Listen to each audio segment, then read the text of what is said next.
Welcome to an interactive video focusing on choosing and displaying suitable and effective communication actions in culturally diverse contexts. This skill means using appropriate verbal, tonal, and nonverbal expressions, such as gestures, to foster inclusive interactions and convey messages clearly and respectfully across different cultural backgrounds. As a lecturer, developing this skill allows you to communicate effectively and respectfully with students from diverse cultural backgrounds, creating an inclusive and supportive learning environment. Acquiring this skill means that you are able to use culturally sensitive, inclusive language and tone to engage all students. Adjust gestures and body language based on cultural norms of different student groups to suit diverse cultural contexts. Demonstrate empathy by incorporating active listening techniques in student-teacher interactions. Adjust communication style to meet the needs of diverse audiences. Communication as a cornerstone of inclusivity. In higher education, communication is more than conveying information. It is a cornerstone of inclusivity, belonging, and mutual respect.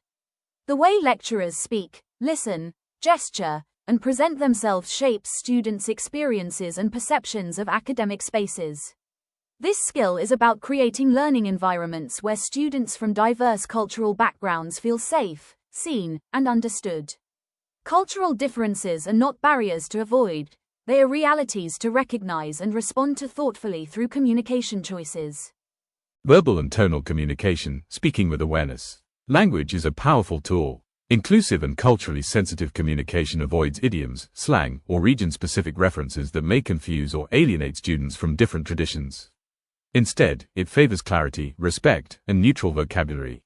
Tone carries cultural weight. What is encouraging in one culture may appear casual or patronizing in another. Culturally responsive instructors adjust tone and sentence structure, using short, active sentences to support comprehension across language proficiencies. Nonverbal communication, the power of presence. Nonverbal cues like gestures, posture, facial expressions, eye contact, and spatial behavior communicate just as much as words. These cues are culturally embedded and must be interpreted with care. Understanding proxemics, the use of personal space, is crucial. Students from low-contact cultures may prefer greater distance and restrained gestures, while high-contact cultures often expect closer proximity and expressive interaction. Gestures also vary in meaning. What is positive in one culture may be offensive in another. Effective lecturers remain observant, adaptable, and context-aware, adjusting non-verbal cues in both physical and digital spaces. Empathy and active listening in teacher-student interactions. Empathy is not just a soft skill, it is a communicative necessity. Active listening involves giving full attention, paraphrasing to confirm understanding, and creating pauses for students to contribute. For example, a lecturer might say, "So what I hear you asking is," or "That's a valuable insight, can you explain your reasoning?" This validates students' contributions, particularly those from cultures where questioning or informal exchanges with instructors are uncommon. Recognizing emotional cues and offering clarification or follow-up opportunities ensures students feel heard and supported. Adapting communication style to diverse audiences. Flexibility is essential. Effective educators tailor communication to audience expectations and needs. Low-context cultures value direct, explicit communication, while high-context cultures rely on implied meanings and non-verbal cues. Silence or hesitance may indicate reflection, not disengagement. Offering options like written responses or follow-up discussions provides alternative entry points. Caution with humor, sarcasm, or rhetorical questions is advised, as these often do not translate across cultures. Clear, neutral written communication and consistent digital feedback further enhance accessibility. Self-awareness and reflection. Culturally responsive communication starts with self-awareness.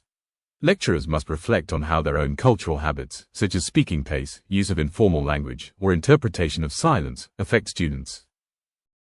Regularly observing student responses to tone, body language, and gestures helps refine communication strategies. Developing a repertoire of intercultural communication skills is an evolving process that requires curiosity, humility, and willingness to learn from feedback. Conclusion: building relationships through communication. Communicating effectively in diverse cultural settings is not about following a script, it is about building relationships. Thoughtful language, attentive listening, adaptive tone and gestures, and creating space for different voices sends a clear message: you belong here. Your voice matters. This foundation of inclusive communication supports both learning and the human connections that make education meaningful. Now we invite you to the quiz section where you can test your knowledge by answering 3 questions. Tick the correct answer. Whether you chose right or wrong, you will be given an explanation for the answer. Here we go.